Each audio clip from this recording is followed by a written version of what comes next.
الحمدللہ رب العالمین والصلاۃ والسلام علی خاتم النبیین۔ کیا آپ کے ذہن میں بھی یہ سوال ہے کہ 29 روزے ہوں گے یا 30 روزے ہوں گے؟ عید 29 روزوں کے بعد ہوگی یا 30 روزے مکمل ہونے کے بعد عید ہوگی؟ تو یہ آج میں آپ کا کنسیپٹ کلیئر کرنے جا رہا ہوں۔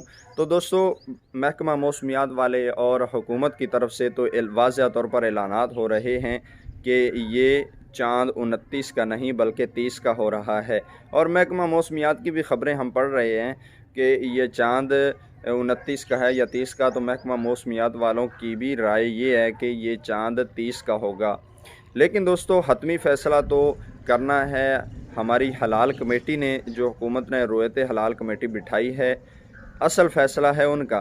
لیکن بات یہ ہے کہ ہم تو ججمنٹ کریں کہ عید کب ہوگی۔ اصل میں دوستو بات یہ ہے کہ آپ اپنے اپنے علاقوں میں چاند دیکھیں۔ آپ کے علاقوں میں آپ کو چاند اگر نظر آتا ہے تو آپ اپنی شہادت حلال کمیٹی کو پہنچائیں۔ حلال کمیٹی لاہور میں بھی ہے، کراچی میں بھی بیٹھی ہے، پشاور میں بھی، پاکستان کے مختلف مضافات میں حلال کمیٹیاں بیٹھی ہیں۔ لیکن دوستو میں بات یہ کرنے جا رہا ہوں کہ یہ چاند 29 کا ہے یا 30 کا، تو واضح طور پہ ہمیں یہ دکھائی دے رہا ہے کہ یہ چاند جو ہے اس کی پیدائش یہ لیٹ ہے، اور یہ جو چاند 13 کی بجائے یہ 14 کو عید دکھا رہا ہے۔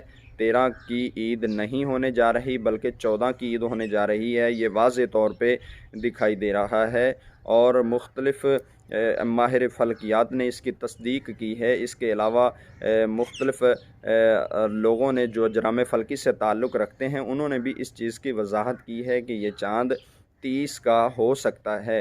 لیکن دوستو میں آپ کو یہ بات بتاتا چلوں، اگر مجھے چاند نظر آتا ہے تو میں اس چاند کی ویڈیو بنا کے ساتھ میں اپنے 2-3 شہادتی لوگوں کو دکھا کے اس ویڈیو کو حکومت کی جانب میں سینڈ کروں تو میری وہ گواہی قبول ہو سکتی ہے۔ اور باقاعدہ آپ لائیو اپنا چاند آپ کو اگر نظر آتا ہے تو آپ ڈاؤٹ کا شکار نہ رہیں، کیونکہ یہ آپ کا دینی مسئلہ ہے، آپ کی گواہی ہے، آپ مسلمان ہیں، آپ عاقل ہیں، بالغ ہیں، آپ کی گواہی قبول ہوگی۔ تو آپ ضرور، اگر پشاور سے تعلق رکھتے ہیں، پاکستان کے کسی بھی علاقے سے تعلق رکھتے ہیں، تو آپ اپنی گواہی حکومت کو سینڈ کریں تاکہ آپ کی گواہی قبول ہو جائے۔ تو مجھے امید ہے کہ یہ چاند 30 کا ہے۔ کوئی بات نہیں، ایک روزہ اگر زیادہ رکھ لیتے ہیں تو اس میں ہمارا فائدہ ہے، ہمیں نیکیاں زیادہ مل جائیں گی۔ تو مجھے بھی امید ہے کہ 30 روزوں کا چاند ہے اور 30 کے بعد عید ہوگی۔ اب اللہ تعالیٰ کے آگے معاملہ ہے کہ 29 کرتے ہیں یا اللہ تعالیٰ 30 کا فیصلہ فرماتے ہیں۔ یہ حلال کمیٹی انشاءاللہ بتائے گی۔ ہمیں رات کو حلال کمیٹی کے اعلان کا انتظار رہے گا، ہمیں اپنی شہادتیں پیش کرنی ہیں، ہماری شہادتیں انشاءاللہ قبول ہوں گی۔ اگر چاند نظر آیا تو میں بھی کوشش کروں گا اپنے طور پہ، میرے پاس بھی جو ذرائع ہیں میں ان سے دیکھنے کی کوشش کروں گا اور آپ تک یہ بات پہنچاؤں گا کہ چاند نظر آیا ہے یا نہیں۔ مجھے دیجیے اجازت۔ السلام علیکم ورحمۃ اللہ وبرکاتہ۔